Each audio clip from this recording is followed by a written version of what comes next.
ಗುಣಮಟ್ಟೆ ಅನುದಾನಿತ ಶಾಲೆಗೆ digital board desk ವಿತರಣೆ. ಮೀನಾಕ್ಷಿ ಫೌಂಡೇಶನ್ ಎಜಿಎಕ್ಸ್ ಸಹಯೋಗದಲ್ಲಿ ಗ್ರಾಮೀಣ ಮಕ್ಕಳಿಗೂ ಹೈಟೆಕ್ ಶಿಕ್ಷಣ ಅಗತ್ಯ.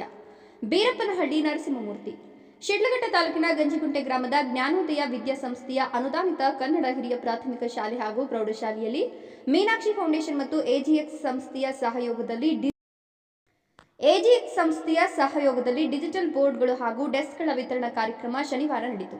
ಶಿಕ್ಷಣದ ಗುಣಮಟ್ಟವನ್ನು ಹೆಚ್ಚಿಸುವ ಉದ್ದೇಶದಿಂದ ಹಮ್ಮಿಕೊಂಡ ಈ ಕಾರ್ಯಕ್ರಮದಲ್ಲಿ ವಿದ್ಯಾರ್ಥಿಗಳ ಕಲಿಕೆಗೆ ನೆರವಾಗುವ ಆಧುನಿಕ ಡಿಜಿಟಲ್ ಬೋರ್ಡ್ಗಳು ಮತ್ತು ಅಗತ್ಯ ಡೆಸ್ಕ್ಗಳನ್ನು ಶಾಲೆಗೆ ವಿತರಿಸಲಾಯಿತು. ಕಾರ್ಯಕ್ರಮವನ್ನು ಉದ್ಘಾಟಿಸಿ ಮಾತನಾಡಿದ ಮೀನಾಕ್ಷಿ ಫೌಂಡೇಶನ್ ಸಂಸ್ಥಾಪಕ ಅಧ್ಯಕ್ಷ ಬೀರಪ್ಪನಹಳ್ಳಿ ನರಸಿಂಹಮೂರ್ತಿ, ಗ್ರಾಮೀಣ ಭಾಗದ ಸರ್ಕಾರಿ ಶಾಲಾ ಮಕ್ಕಳಲ್ಲಿಯೂ ಐಎಎಸ್, ಐಪಿಎಸ್ಗಳಂತಹ ಉನ್ನತ ಸಾಧನೆ ಮಾಡುವ ಶಕ್ತಿ ಇದೆ ಅಂತ ಹೇಳಿದ್ರು. ನಾವು ದೇವಸ್ಥಾನಗಳಿಗೆ ಲಕ್ಷಾಂತರ ರೂಪಾಯಿ ಖರ್ಚು ಮಾಡ್ತೇವೆ, ಆದರೆ ಶಾಲೆಯ ಮಕ್ಕಳ ಮುಖದಲ್ಲಿರುವ ತೃಪ್ತಿಯೇ ನಮಗೆ ದೇವರ ವರದಂತೆ ಅಂತ ಭಾವುಕರಾಗಿ ನುಡಿದ್ರು. ಸ್ವಾತಂತ್ರ್ಯ ದಿನಾಚರಣೆಯ ವೇಳೆ ಶಾಲೆಯ ಹಳೆಯ ಪೀಠೋಪಕರಣಗಳನ್ನು ನೋಡಿ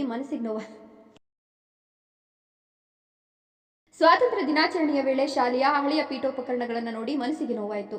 ನಮ್ಮ ಮಕ್ಕಳನ್ನ ಹೈಟೆಕ್ ಶಾಲೆಗಳಿಗೆ ಸೇರಿಸುವ ನಾವು ಗ್ರಾಮೀಣ ಮಕ್ಕಳಿಗೂ ಅದೇ ಸೌಲಭ್ಯ ಒದಗಿಸಬೇಕು ಅಂತ ಪ್ರಶ್ನಿಸಿದ್ರು.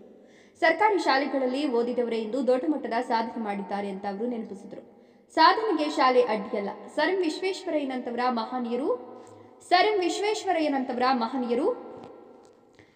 ವಿಶ್ವೇಶ್ವರಯ್ಯನಂತಹ ಮಹನೀಯರು ಸರ್ಕಾರಿ ಶಾಲೆಗಳಲ್ಲಿ ಓದಿ ದೇಶಕ್ಕೆ ಕೊಡುಗೆ ನೀಡಿದ್ದಾರೆ. ಸೌಲಭ್ಯಗಳ ಕೊರತೆಯಿಂದ ಮಕ್ಕಳು ಕುಗ್ಗಬಾರದು, ನೀವೇ ಮುಂದಿನ ಐಎಎಸ್ ಅಧಿಕಾರಿಗಳಾಗಬೇಕು ಅಂತ ವಿದ್ಯಾರ್ಥಿಗಳಿಗೆ ಸ್ಫೂರ್ತಿ ತುಂಬಿದ್ರು. ಖಾಸಗಿ ಶಾಲೆಗಳಿಗಿಂತ ಸರ್ಕಾರಿ ಶಾಲಾ ಮಕ್ಕಳಲ್ಲಿ ಸಾಮಾನ್ಯ ಜ್ಞಾನ ಹೆಚ್ಚು ಅನ್ನೋದನ್ನ ಅವರು ಉಲ್ಲೇಖಿಸಿದ್ರು. ಎಜಿಎಕ್ಸ್ ಸಂಸ್ಥೆಯ ಸಿಟಿಒ ಕೃಷ್ಣರಾಂಡೆ ಮಾತನಾಡಿ, ಸರ್ಕಾರಿ ಶಾಲಾ ವಿದ್ಯಾರ್ಥಿಗಳು ಉನ್ನತ ಕನಸುಗಳನ್ನು ಕಾಣಬೇಕು. ಶಿಕ್ಷಣ ಅಂಕಗಳಿಗಷ್ಟೇ ಸೀಮಿತವಲ್ಲ, ಬದುಕನ್ನು ರೂಪಿಸುವ ಶಕ್ತಿಯಾಗಿದೆ ಎಂದರು. ಗ್ರಾಮೀಣ ಸರ್ಕಾರಿ ಶಾಲೆಗಳಿಂದಲೇ ಅನೇಕ ಉನ್ನತಾಧಿಕಾರಿಗಳು ಹೊರಬಂದಿದ್ದಾರೆ. ವಿದ್ಯಾರ್ಥಿಗಳು ಕೆಟ್ಟ ಅಭ್ಯಾಸಗಳಿಂದ ದೂರ ಇದ್ದು ಶ್ರದ್ಧೆಯಿಂದ ಅಧ್ಯಯನ ಮಾಡಿ ಸಮಾಜಕ್ಕೆ ಕೊಡುಗೆ ನೀಡಬೇಕು ಅಂತ ಕರೆ ನೀಡಿದರು. ಶಿಕ್ಷಣದ ಗುಣಮಟ್ಟ ಸುಧಾರಣೆಗೆ ಮೀನಾಕ್ಷಿ ಫೌಂಡೇಶನ್ ಮಾಡುತ್ತಿರುವ ಕಾರ್ಯ ಶ್ಲಾಘನೀಯ ಅಂತ ಅಭಿನಂದಿಸಿದರು.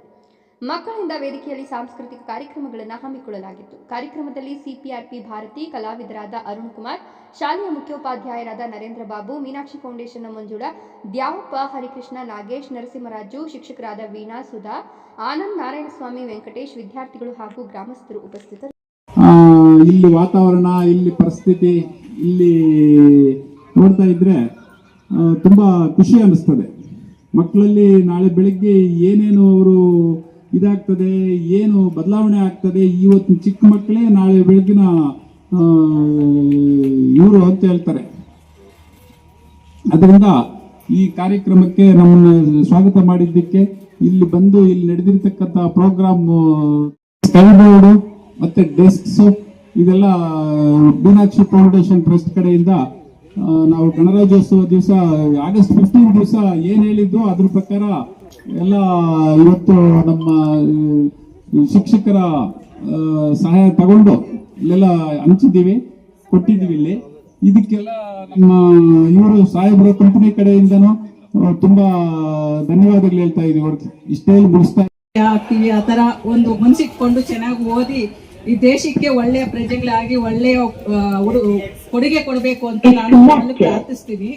ಎಲ್ಲರೂ ಒಳ್ಳೆ ಸತ್ಪ್ರಜೆಗಳಾಗಿ ದೇಶದಲ್ಲಿ ಒಂದು ಉನ್ನತ ಸ್ಥಾನಕ್ಕೆ ಏರ್ಬೇಕು ಮತ್ತು ಪ್ರಪಂಚದಾದ್ಯಂತ ನಮ್ಮ ಭಾರತ ದೇಶದ ಘನತೆಯನ್ನ ಎತ್ತಿ ತೋರ್ಬೇಕು ಅಂತ ನಿಮ್ಮೆಲ್ಲರಲ್ಲಿ ಕೋರಿಕೆ ಮಾಡ್ತೀನಿ. ಎಲ್ಲರಿಗೂ ನಮಸ್ಕಾರ.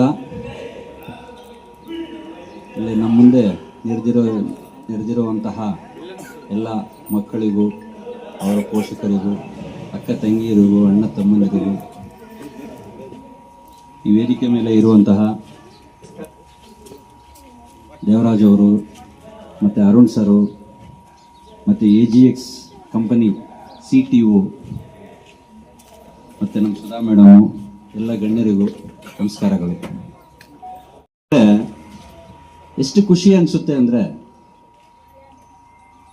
ದೇವರ ಸೇವೆ ಮಾಡದಷ್ಟು ತೃಪ್ತಿ ಸಿಗುತ್ತೆ ನಮಗೆ. ದೇವರಿಗೆ ಅಭಿಷೇಕ, ಅಲಂಕಾರ ನಾವೆಲ್ಲ ಮಾಡಿ ಲಕ್ಷಗಟ್ಟಲೆ ಖರ್ಚು ಮಾಡ್ತೀವಿ. ಅಲ್ಲಿ ದೇವರು ವರ ಕೊಡ್ತಾರೋ ಇಲ್ವೋ ಗೊತ್ತಿಲ್ಲ ನನಗೆ. ಇಲ್ಲಿ ಯಾರೋ ಒಬ್ರು ಮಕ್ಕಳು ಒಬ್ರು ತೃಪ್ತಿ ಆದ್ರೂ ಸಹ ನನಗೆ ಡೈರೆಕ್ಟ್ ಆಗಿ ಕಾಣುವಂತ ದೇವರು. ಇಲ್ಲಿರೋ ಮಕ್ಕಳಲ್ಲಿ ಒಂದಷ್ಟು ಜನ, ಒಂದು 10 ಜನ 15 ಜನ ತೃಪ್ತಿ ಆದ್ರೆ ಅದೇ ನನಗೆ ವರ.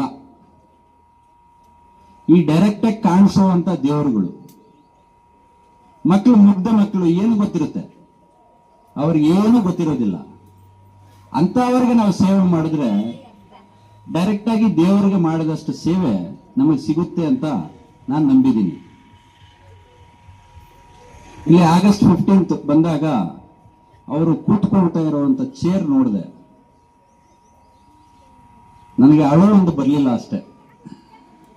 ಯಾಕೆ ನಮ್ಮ ಮಕ್ಕಳಾದ್ರೆ ಈ ತರ ಸ್ಕೂಲ್ಸ್ ಅಲ್ಲಿ ಸೇರಿಸ್ತೀವ? ನಮ್ಗೆಲ್ಲ ಹೈಟೆಕ್ ಸ್ಕೂಲ್ಸ್ ಬೇಕು. ಈ ಮಕ್ಕಳಿಗೆ ಯಾಕೆ ಹೈಟೆಕ್ ಫೆಸಿಲಿಟಿ ಬೇಡ? ಯಾಕೆ ರೂರಲ್ ಅಲ್ಲಿ ಇದ್ದಾರೆ ಅಂತ ಹೇಳ್ಬಿಟ್ಟು ನಾವು ಇವ್ರಿಗೆಲ್ಲ ಹೈಟೆಕ್ ಫೆಸಿಲಿಟಿ ಬೇಡವಾ? ಯಾಕೆ ಇವರೆಲ್ಲ ನೆಕ್ಸ್ಟ್ ಈಗ ನಮ್ಮ ಮಂಜುಳಾ ಮೇಡಮ್ ಹೇಳ್ದಂಗೆ ಒಬ್ಬ ಅಬ್ದುಲ್ ಕಲಾಂ, ಸರ್ ಎಂ ವಿಶ್ವೇಶ್ವರಯ್ಯ ಇವತ್ತು ಅಣೆಕಟ್ಟು, KRS ಅಣೆಕಟ್ಟು ಕಟ್ಟಲಿಲ್ಲ ಅಂದ್ರೆ ಅಷ್ಟು ಜನ ರೈತರು ಹೇಗ್ ಬದುಕ್ತಾ ಇದ್ರು? ಈಗ ಮೈಸೂರು ತಲಕಾವೇರಿ ಬಂದು ಮಡಿಕೇರಿಯಲ್ಲಿ ಹುಟ್ಟಿ ತಮಿಳುನಾಡು ಸಮುದ್ರಕ್ಕೆ ಹೋಗಿ ಸೇರುತ್ತೆ. ಅಷ್ಟು ಒಳ್ಳೆ ಕೆಲಸ ಮಾಡಿರೋರು ಇವತ್ತು ಗೌರ್ಮೆಂಟ್ ಸ್ಕೂಲಲ್ಲಿ ಓದಿರೋರೆ ಅಲ್ವಾ? ಗೌರ್ಮೆಂಟ್ ಸ್ಕೂಲಲ್ಲಿ ಓದಿದೀವಿ ನಾವು, ನಮ್ಗೆ ಆ ಫೆಸಿಲಿಟಿ ಇಲ್ಲ, ಈ ಫೆಸಿಲಿಟಿ ಇಲ್ಲ ಅಂತ ಹೇಳ್ಬಿಟ್ಟು ಯಾವ ಮಕ್ಕಳು ಸಹ ಕುಗ್ಗಬಾರದು. ನೀವೇ ನೆಕ್ಸ್ಟ್ IAS ಆಫೀಸರ್ಸ್, IIT. ಈಗ ನಮ್ದು ಯಾವ್ದಾದ್ರು ಒಂದು ಪ್ರೈವೇಟ್ ಸ್ಕೂಲಲ್ಲಿ ಓದ್ತಾ ಇರ್ತಾರಲ್ವಾ, ಆ ಮಕ್ಕಳಿಗೆಲ್ಲ ಬರೀ ಪುಸ್ತಕ, ಮನೆ ಅಷ್ಟು ಬಿಟ್ರೆ ಬೇರೆ ಏನು ಗೊತ್ತಿರೋದಿಲ್ಲ. ಅದೇ ಗೌರ್ಮೆಂಟ್ ಸ್ಕೂಲಲ್ಲಿ ಓದಿರೋರಿಗೆ ಜನರಲ್ ನಾಲೆಡ್ಜ್ ಎಷ್ಟಿರುತ್ತೆ ಅಂತ ಹೇಳಿದ್ರೆ, ಈಗ ನಮ್ಮ ಪ್ರಧಾನಿ ಯಾರು ಅಂದ್ರೆ ಟಕ್ಕಂತ 5 ನಿಮಿಷಕ್ಕೆ ಹೇಳ್ತಾರೆ.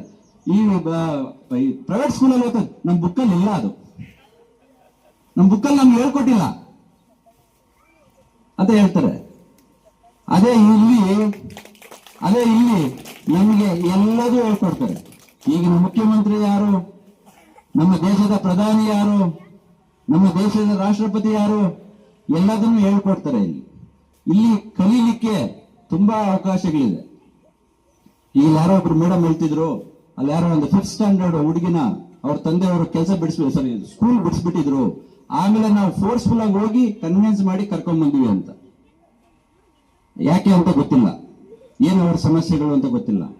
ಮಕ್ಕಳಿಗೆ ಎಜುಕೇಶನ್ ಕೊಡಬೇಕು, ತುಂಬಾ ಅತ್ಯಮೂಲ್ಯ. ನಾವು ಈ ಮೀನಾಕ್ಷಿ ಫೌಂಡೇಶನ್ ಟ್ರಸ್ಟ್ ಇರೋ ತನಕ ಈ ಸ್ಕೂಲುಗಳಿಗೋಸ್ಕರ, ಮಕ್ಕಳಿಗೋಸ್ಕರ ನಾವು ಶ್ರಮಿಸ್ತೀವಿ ಅಂತ ಹೇಳ್ಬಿಟ್ಟು ನಾನು ಮಾತು ಮುಗಿಸ್ತಾ ಇದ್ದೀನಿ. ಜೈ ಹಿಂದ್, ಜೈ ಕರ್ನಾಟಕ ಮಾತೆ.